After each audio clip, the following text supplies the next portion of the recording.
Hello, Tom. Hey, Natasha. Okay, so I definitely want to talk about this because I feel like this story, Brian and I watched this happen in live time yesterday, and we're like, no one's talking about this. So people seem to have picked up on it today. I want to know if you caught this moment. I was watching all the premiers yesterday, sitting side by side, banding together over the carbon tax, their heads exploding, except Francois Legault. He wasn't there because he was here in discussions with the Right, English universities. So right. Jean-François Roberge is sitting in for him.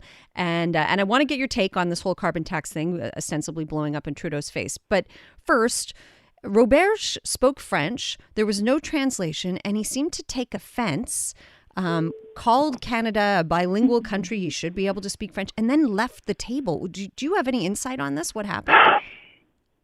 I'm going to say that Roberge is completely right. If they're calling for a meeting of premiers Yeah. and you can't even provide simultaneous translation, by the way, Halifax isn't some little backwater. It's a very sophisticated place, and it wouldn't be very hard to have simultaneous translators there. So, I mean, interpreters are part and parcel of life in a country with two official languages.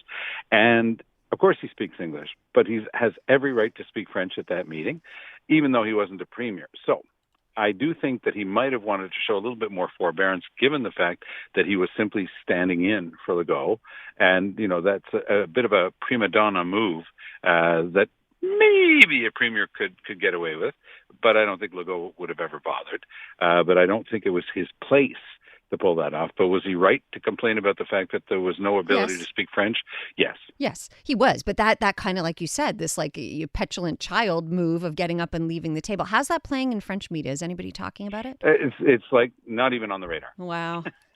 I agree with you, though, that there should have been translation, and he's right to be peeved about it. But I just don't think that's the right way to react. Now, what is the right way to react for Trudeau here, as this carbon tax issue is literally blowing up in his face minute by minute?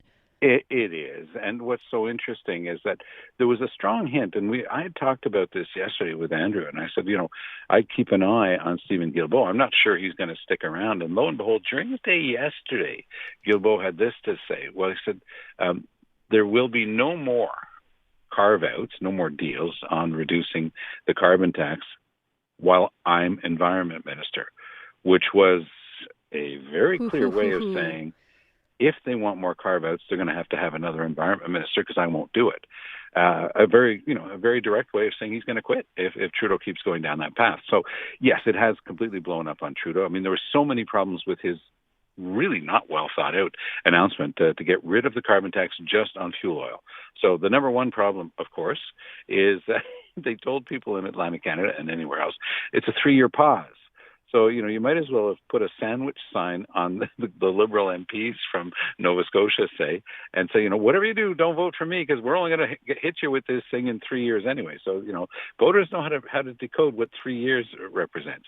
The other thing that was an obvious problem and that they should have thought of is that Canadians who care a lot about climate change and wanted us to have a plan, we've done nothing for 8 years. And that's not just my opinion. Today, Jerry DeMarco, who's Canada's Commissioner of Sustainable Development, said, oh, by the way, Trudeau has no plan whatsoever to get to his 2030 obligation to reduce greenhouse gases.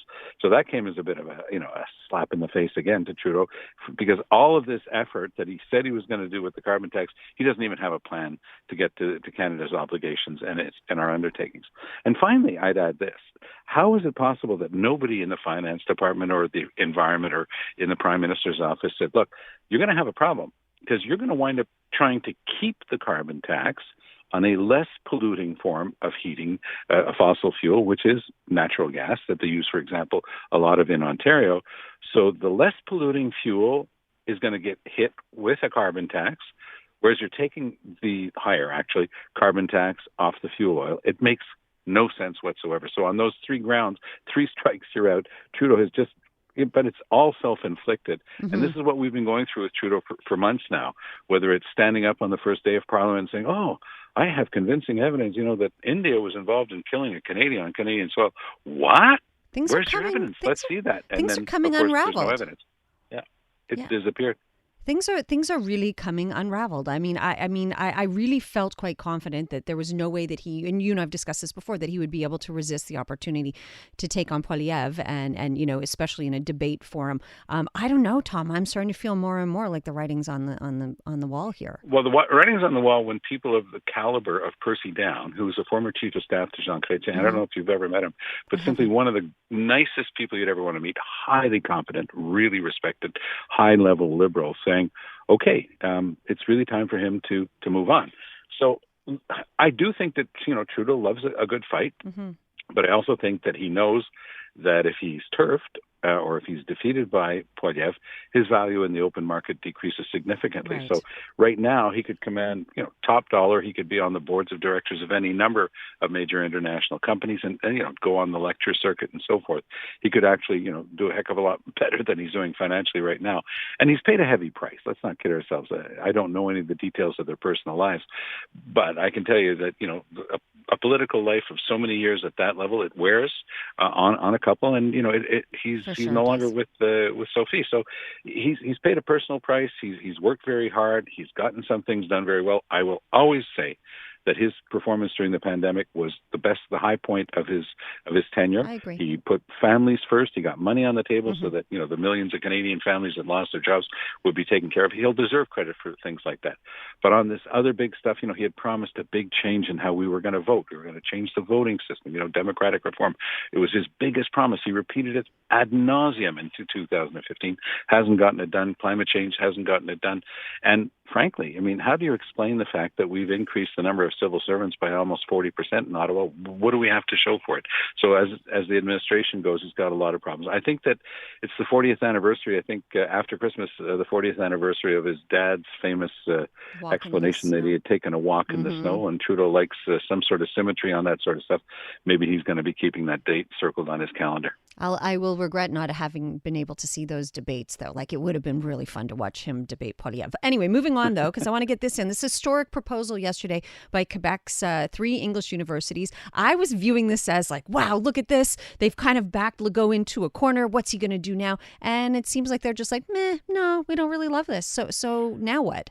Well, we're basing ourselves a little bit some people have been making that evaluation, but that's based on stuff that Pascal Derry said, and I'm not sure she was necessarily speaking for Legault or his government. I wonder. To be charitable, Pascal Derry has at times appeared not in total control of the facts in this dossier. Okay, that's the nicest thing I can possibly say. I agree, yeah. I think that, Natasha, you deserve kudos for your outstanding interview with Jean-Pierre Corbeil yesterday. Now, Corbeil, unlike Pascal Derry, actually masters this file.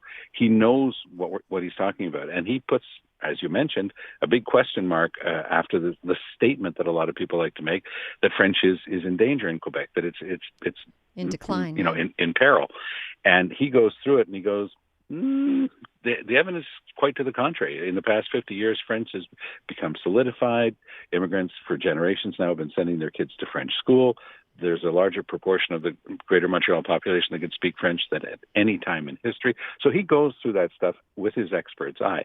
Legault goes through this stuff with 1 or 2 factoids. He's Mr. Factoid. Somebody will give him one fact and say, oh, yeah, but a lot of people are speaking languages other than French at home. This just in. That might be because we have a lot of immigrants who come here from other countries. And yes, they might be speaking another language at home, but they can all speak French in civil society, which was the whole purpose of Bill 101 in the first place. And Camille Lorrain would have loved the fact that 95% of the greater Montreal population could speak French. But of course, Mr. Legault has decided that he has something to say about the language you're allowed to speak at home, which of course he doesn't. So I think Legault realizes he overplayed his hand completely in this stuff with the universities, especially Natasha, because Pascal Derry's facts were completely wrong. By the way, if anybody wants to find out what the facts are, go to the Twitter feed of Marois Risky, who is the spokesperson for the Quebec Liberal official opposition on this. She masters the file far more than the whole team around Pascal Derry does circles around Derry, and she shows why everything that she's put forward is completely bonkers and based on totally misread information and false information. She will be joining Elias Makos tomorrow morning to talk about just that. She really deserves kudos as well, because she's been working so hard on this file to debunk a lot of the nonsense that the CAQ government has been putting forward. So let's hope that something good will come of this, because the overall idea is a good one. the universities would make an effort to, to have more French and to. That's a good idea. People should get behind that. But then there was a part of that letter, especially from Principal Saney, because I'm a McGill grad. I saw his first, and just affirming that it's a fact that French is imperiled in Quebec, whereas experts who have looked at the science of this and the research. I mean, McGill's supposed to be a research university, and they're making affirmations that are not borne out by the research. Right. So I thought that was particularly weak, frankly. All right. Thanks, Tom. I look forward to speaking to you again later this week. Talk to you soon.